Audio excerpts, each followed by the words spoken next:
What's up, college football fans and Mean Green fans? Sonoy Valente here once again with the Mean Green Show, joined once again by Ryan Davenport, and it is finally game week, and we're going to jump into what we anticipate North Texas game plan will be against the Cal Golden Bears. But before we get into all that, guys, you already know the drill. If you're a fan of college football or G5 football, consider hitting that like and subscribe button because that is truly all that we talk about. Okay, Ryan. Well, I know you just kind of recently joined on, but take it from me. You know, after you go about a year of talking about all things recruiting and everything else, it's nice to actually have a game coming up in less than a week.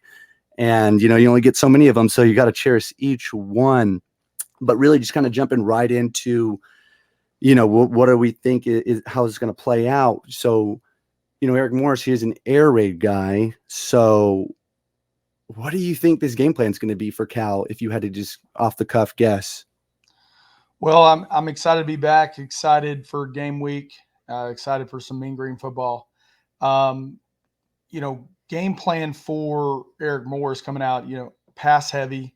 They're going to pass to set up the run. They've got a deep running back bench. So my assumption is they're going to play a little running back by committee, come out there, get the ball in the running back's hands in the flat, short dink and dunk passes, and put them in space. I mean, this is going to be a very put people, playmakers in space heavy offense. So that's what I would expect to see this week.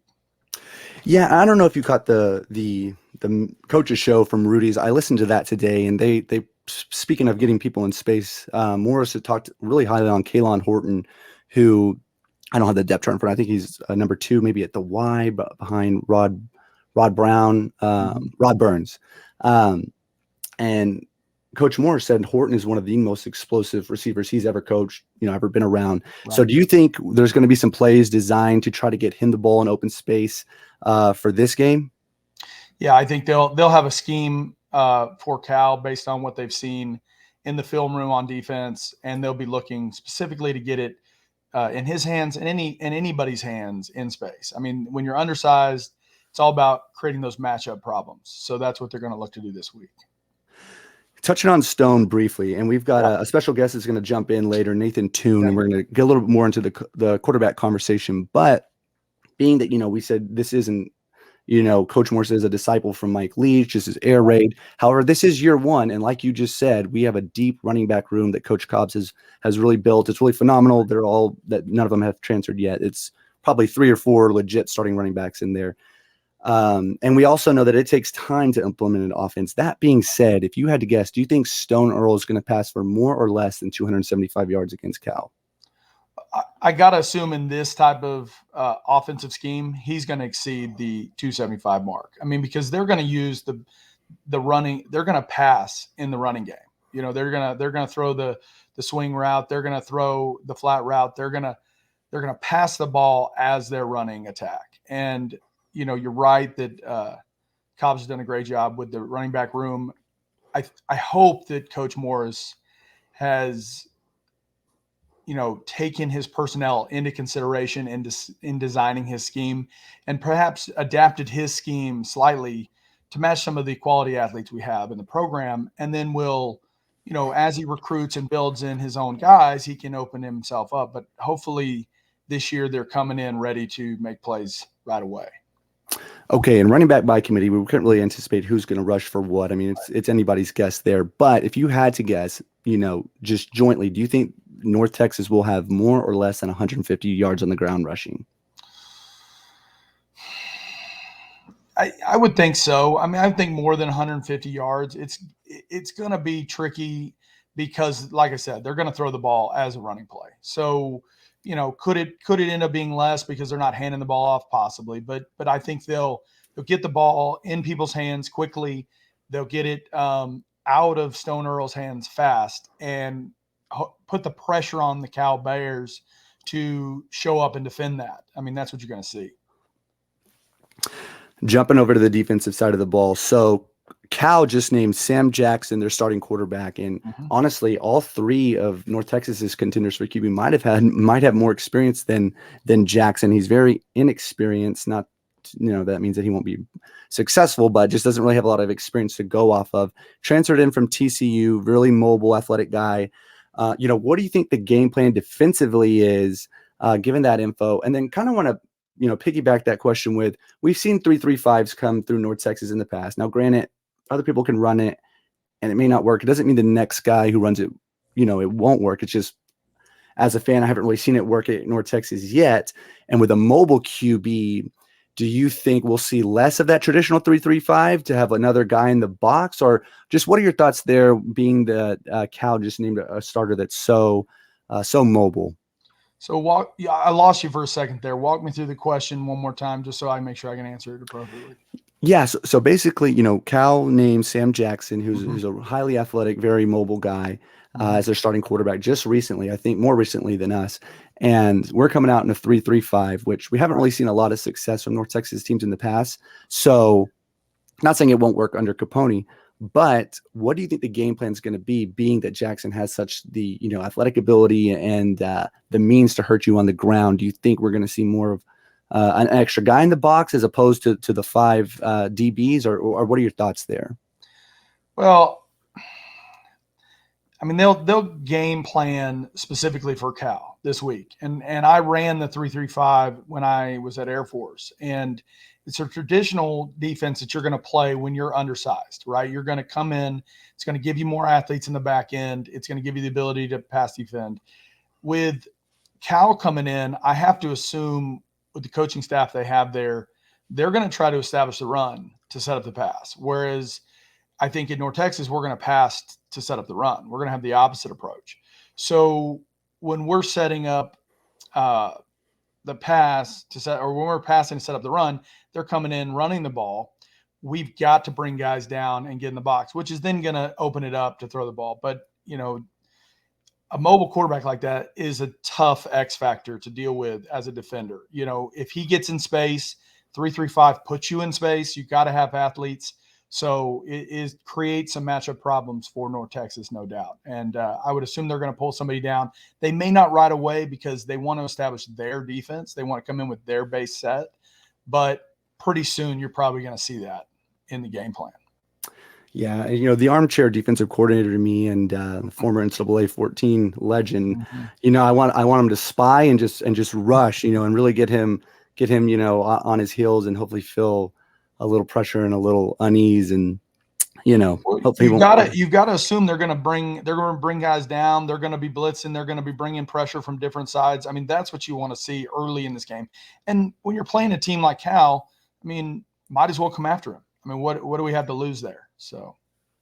Yes. And lastly, want to jump into this quarterback speculation. So okay. I'm going to invite Nathan Toon is joining us in the Mean Green Show, former North Texas quarterback and current Mean Green Sports Network sideline reporter. Nathan, thank you for jumping on. How you been? I've been good. Thanks for having me. Excited to be with you guys and be talking college football again. It's that time of the year. It is. So just real quick, everyone jogged up to the quarterback situation. So they recently named Stone Earl the starting quarterback. Was, not expected to be named. We all thought Chandler Rogers was going to be the guy. Very talented Chandler Rogers, so reason to think that. And Morris named Stone. I might have watched it more than you guys, watching all the interviews he's done, and kind of sound like he was pretty adamant. Oh, Rogers is going to play. I watched the coach's show again, and he seemed, maybe he didn't walk it back verbatim, but he just seemed, more on board with Stone, letting Stone, do his thing for a bit. So my question is to you, and before we get into this, since the hiring of Coach Morris, I've been around him a handful of times, and he's really easy to cheer for.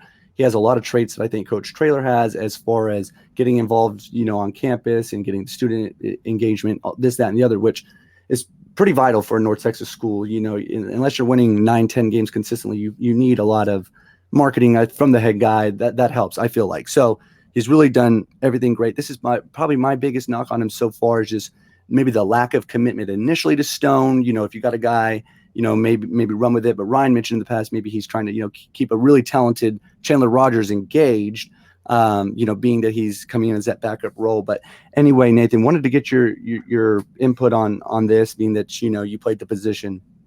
Yeah, it's been an interesting battle to watch. I think I kind of tend to agree with Ryan. I think the longer, you put off naming the starter, the more competition there is, and it kind of permeates throughout the rest of the team. So the competition is good. And I think it also just speaks to how close it was. I mean, they're pretty similar skill sets, I would say. Stone's, I think, improved a lot as a passer.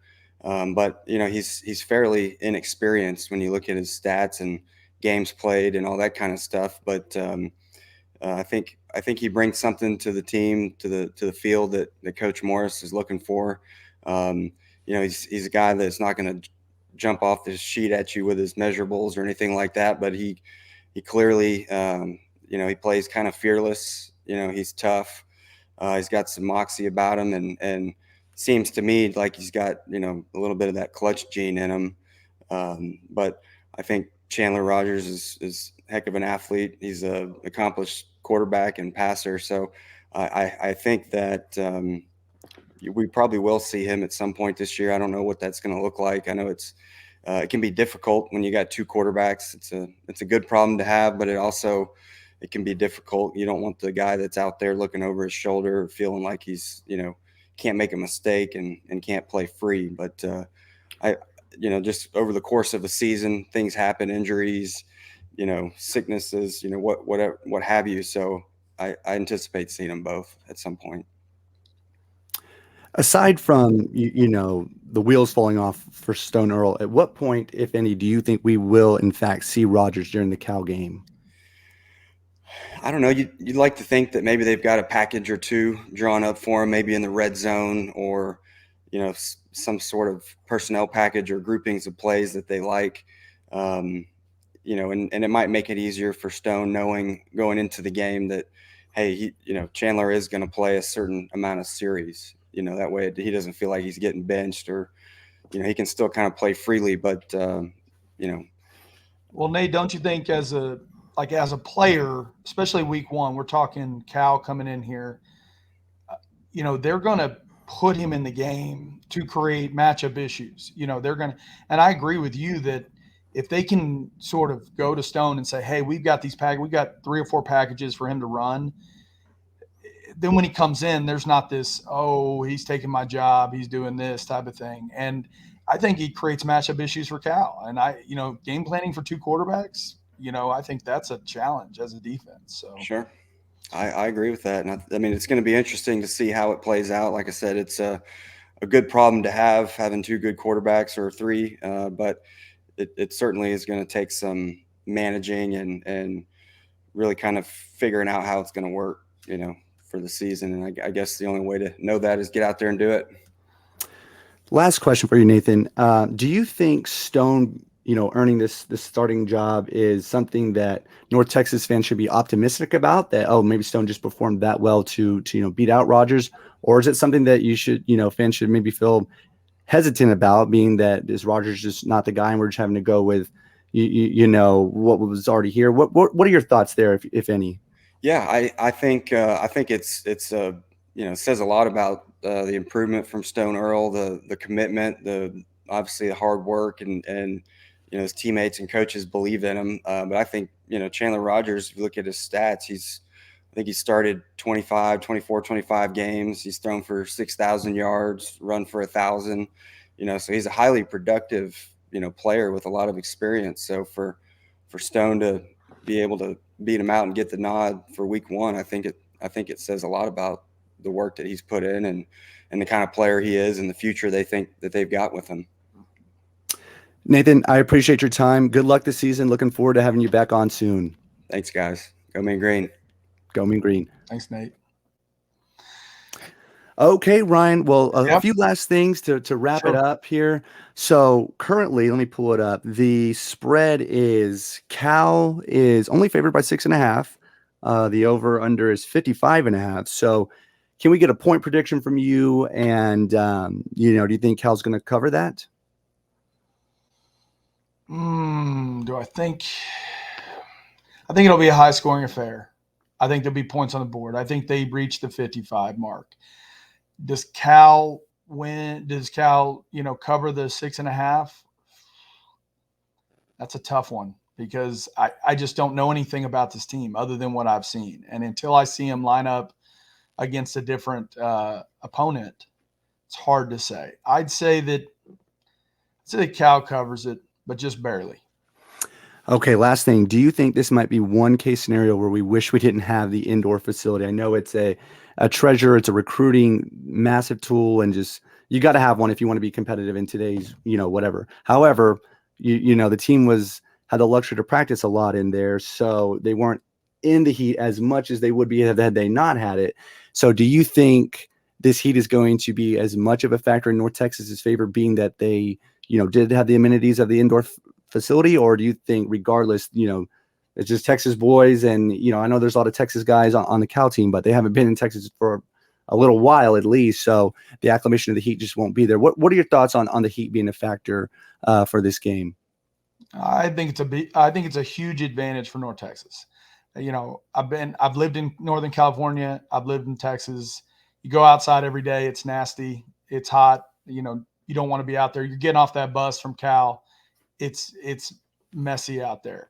You're not going to, and I think that we'll know pretty quick, do they have enough fight to overcome that at Cal? And maybe they do, but I like guys that get out in the heat, even if we have an indoor facility, but I know Coach Morris put them out in the heat too much. I heard that ESPN and Cal elected to push this game back, and Morris vetoed that. So he must think there's a strategic advantage to that. So I would think they've just being in it, just being out in it, walking to your car in it, you're going to be acclimated to the heat more than if you were living in Northern California right now. So, yeah. All righty, Ryan. And I'm kind of blanking on. So did you already give a point prediction, or did I just talk right through that?